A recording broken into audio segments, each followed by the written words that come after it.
The roar of the crowd faded into a distant hum as I stood in the center of the locker room, my hands trembling at my sides. "I'm gay." I said the words hanging heavy in the air like a game-changing interception that no one saw coming. Silence swallowed everything, the usual jokes, the towel, snaps, the post-practice banner, all gone in an instant. Coach Harlan stared at me, his clipboard frozen halfway to his chest, while my teammates shifted on the wooden benches, some faces blank, others flickering with something I couldn't read yet. "My name is Alex Thompson, 22 years old, star quarterback for the Riverside University Warriors," and in that moment, I felt smaller than the freshman walk-ons who barely made the roster. Coach cleared his throat twice before he spoke. "Thompson, this isn't the time or place for personal announcements. We've got a game on Saturday." His voice carried the same edge he used on the field when a receiver dropped an easy pass, but I saw the flicker in his eyes, the calculation already running. I had practiced this moment for months in the mirror, in the car, on late-night drives through the California hills, yet nothing prepared me for the way my stomach twisted when he added, "We'll talk in my office." Alone. The team filed out in uneasy clusters, no one meeting my eyes, except Marcus, the senior captain, who gave me the smallest nod before disappearing through the door. In Coach's office, the fluorescent lights buzzed like angry bees. He didn't sit down, just paced behind his desk. "Look, son, I've known you since you were a redshirt freshman. You're my guy, the one who reads defenses like they're bedtime stories. But this could tear the locker room apart. Media will swarm us, parents will call, boosters will pull funding. I'm benching you for the next game. Call it team focus, call it whatever you want, but until I figure out how to handle the fallout, you're riding the pine." I wanted to argue, wanted to scream that my stats didn't change because of who I loved, but the words stuck in my throat. Instead, I nodded, walked out into the empty hallway, and dialed the one person I dreaded telling, most my father back in Ohio. Dad answered on the second ring, his voice warm. From the living room recliner, I could picture him in. "Alex, buddy, how's practice?" When I told him, everything spilled out in a rush. The silence on the other end stretched so long, I thought the call had dropped. "Son," he finally said, and I heard the chair creak as he sat up straighter. "You know I love you, but football is your ticket. Don't throw it away over something that can wait." The line went dead before I could reply, and I slid down the cinder block wall, feeling the cold seep through my jersey. That night in my off-campus apartment, I stared at the ceiling, replaying every tackle, every touchdown, every moment I'd hidden behind shoulder pads and playbooks. Sleep never came. The next morning, the campus buzzed with whispers. Someone had leaked the news, probably a freshman equipment manager who overheard through the thin walls. My phone exploded with texts, some supportive, some cruel. I skipped my morning classes, drove to the practice field anyway, because muscle memory pulled me there even when my mind screamed to run. The team was already warming up, and Coach Harlan spotted me immediately. "Thompson, home.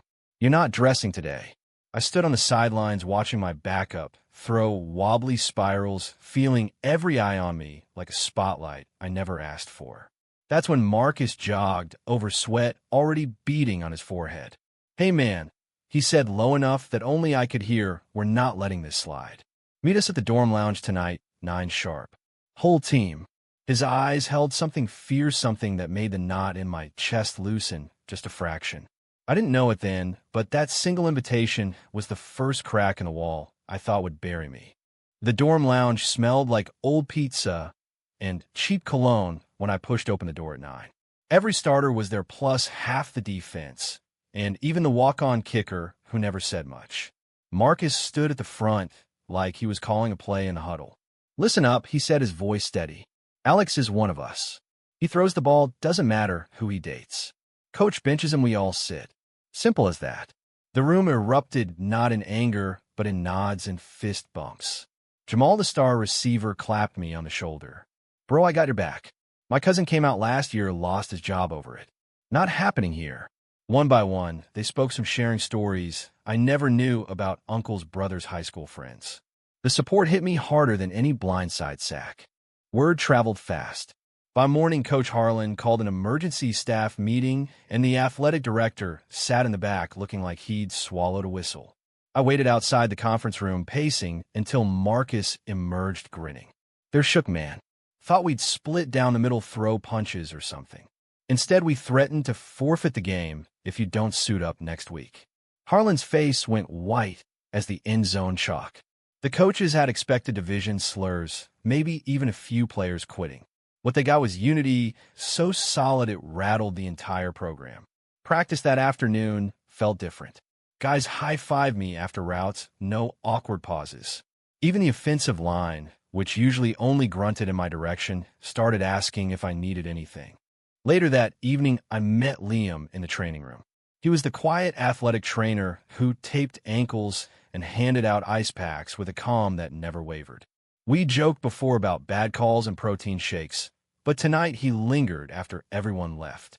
Heard what happened, he said, softly adjusting the ice machine. For what it's worth, I think you're brave. Not many guys would do that in this sport.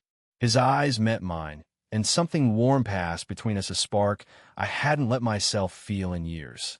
We talked for an hour about everything and nothing until the campus lights flickered on outside the windows. When I left the training room, my steps felt lighter, like the weight of secrecy had finally cracked. Back home, I called my little sister Emma, who was home from community college. Unlike Dad, she squealed into the phone. "Alex, I'm so proud of you. Mom would have been too, you know that, right?" Talking about Mom always hurt. The car accident 3 years ago, still fresh, but Emma's words wrapped around the ache like a compress. For the first time since the locker room, I let myself cry, not from fear, but from relief. The next day, campus newspapers ran headlines, "Warriors quarterback comes out, team response." I avoided the articles, but Marcus forwarded one with a note they got it right for once. Practice resumed, and though coach still kept me on the sideline, the guys ran plays with extra fire like they were proving something to the whole world. The backlash arrived like a storm no one saw forecast. Social media lit up with comments from alumni, donors, even a few parents who pulled season tickets. "This isn't what football stands for," one tweet read. I tried to ignore it, but the words burrowed deep. Dad texted once, "Think about your future son," then went silent again. The silence hurt worse than anger. During Wednesday's film session, Coach Harlan kept glancing at me like I was a puzzle he couldn't solve. "Thompson," he finally said after the lights came up, "you're still benched for Saturday. Team needs focus." But the team had other ideas. In the huddle, Marcus looked straight at me. "We play for Alex. All of us." The guys nodded, and something shifted in Coach's posture like the ground had tilted under his cleats. Liam and I grabbed coffee off campus that Friday, a small place near the beach where no one recognized us. He listened while I spilled everything: the benching, the family silence, the fear that I'd ruined my shot at the draft. "You didn't ruin anything," he said, his hand brushing mine across the table. "You just started living." The sun dipped low, painting the waves gold, and for a moment the world narrowed to his steady gaze. We walked the boardwalk after talking about his own quiet coming out back in high school, how his mom hugged him and his dad eventually came around. No grand gestures, just quiet understanding. When he dropped me off at my apartment, the hug lingered a second longer than friendly, and I realized I was smiling for the first time in days. Saturday's game was torture. I sat on the bench in street clothes, watching my backup struggle through 3 interceptions. The crowd chanted Thompson. In the fourth quarter, a few scattered voices at first, then a roar. Coach Harlan stared at his play, sheet jaw tight. After the loss 27-24, the locker room stayed silent until Marcus stood up. "Next week, Alex starts, or we don't." The words landed like a touchdown pass. Monday morning, the athletic director called an all-staff meeting, and this time the coaches emerged looking stunned. "You're back in," Harlan told me gruffly, but his eyes held a new respect. The team had done what I never could: force the system to bend. Media trucks lined the practice field, by Tuesday cameras flashing every time I threw a pass. Reporters shouted questions about the gay quarterback and team chemistry. I kept my answers short, focusing on football, because that's what I knew. Inside, though, doubt crept back. What if the support was temporary? What if one bad game turned the locker room against me? During Thursday's walkthrough, Jamal pulled me aside. "Man, we're family. Win, lose, or draw, that doesn't change." His words helped, but the real test came Friday night when an anonymous tweet from a supposed teammate claimed the whole thing was a publicity stunt. The locker room exploded in defense guys tagging the account, calling it out until the troll deleted everything. That night, Liam texted, "Proud of you," with a simple heart emoji, and I fell asleep feeling anchored for the first time in weeks. Game day arrived bright and loud. I started under center, heart hammering as the national anthem played. The first snap felt electric, the offensive line protecting me like a fortress. We drove down the field, and when I hit Marcus in the end zone for 6, the entire stadium erupted. Halftime, we led 17-7, and coach actually smiled at me in the tunnel. "Keep it up, kid." Second half turned ugly, though their defense blitzed relentlessly. On 3rd and long, I scrambled, took a vicious hit, and fumbled. The turnover swung momentum. In the huddle, the guys didn't blame me, they rallied. "Shake it off," Marcus said. "We got you." We answered with a touchdown drive and held on for a 24-21 win. Post-game, the press surrounded me, but my teammates formed a wall answering questions about unity instead of letting me face it alone. That night, Liam picked me up, and we drove to the cliffs overlooking the Pacific. Stars scattered across the sky, and for the first time, I talked about Mom, how she would have baked cookies for the team, how she always said, "Be true to yourself." Liam listened, then shared his own losses. When he kissed me, it was soft, careful, like he knew how fragile the moment felt. No fireworks, just warmth and the quiet promise that I wasn't alone anymore. Back in my apartment, I stared at my reflection, the same guy who'd stood trembling in the locker room weeks ago, but different, stronger. Thanksgiving break brought the hardest test yet. I flew home to Ohio the first time since coming out. Dad met me at the airport, his hug stiff. Dinner was quiet until my uncle started in. "So, Alex, you still playing ball? Or is that over now?" The table froze. I set my fork down, looked him in the eye. "I'm still the quarterback, Uncle Ray, and the team has my back more than some family does." Dad's face turned red, but before he could speak, Emma jumped in. "Alex is the bravest person I know. Mom will be proud." The argument that followed left me raw, but something broke open too. Later, Dad found me on the porch. "I'm scared for you, son," he admitted, voice cracking. "World's tough enough without extra targets."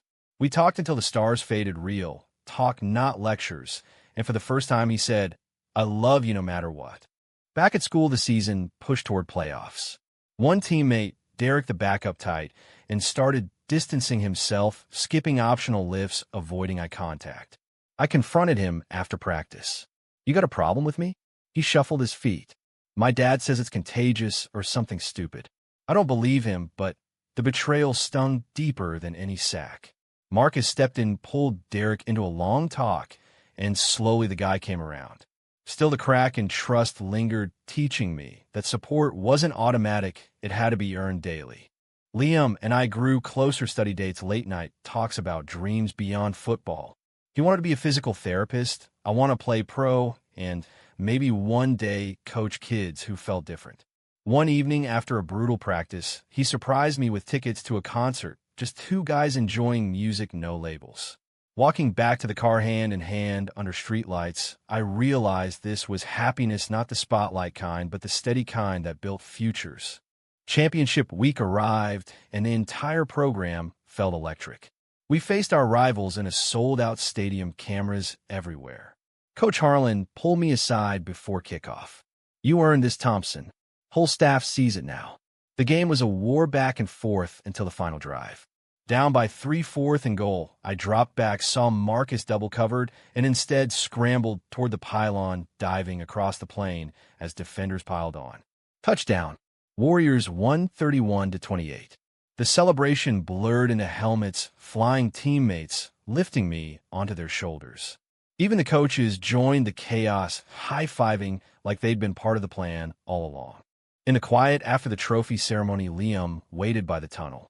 We slipped away to the same park where our story had quietly begun. Under the same trees, he took my hand. "You did it, Alex. Not just the game, everything." I kissed him, then the kind of kiss that felt like coming home after a long road trip. No more hiding, no more benching, just 2 guys building something real amid the noise of a world still learning. Months later, draft rumors swirled, and I signed with an NFL team that valued character as much as arm strength. Dad flew out for my first pro game, Emma too. The family fractures weren't gone, but they were healing one honest conversation at a time. Looking back at that locker room moment, I understood the benching wasn't the end, it was the beginning of becoming who I was meant to be. True or false? An athlete's personal identity should ever cost him his position on the team?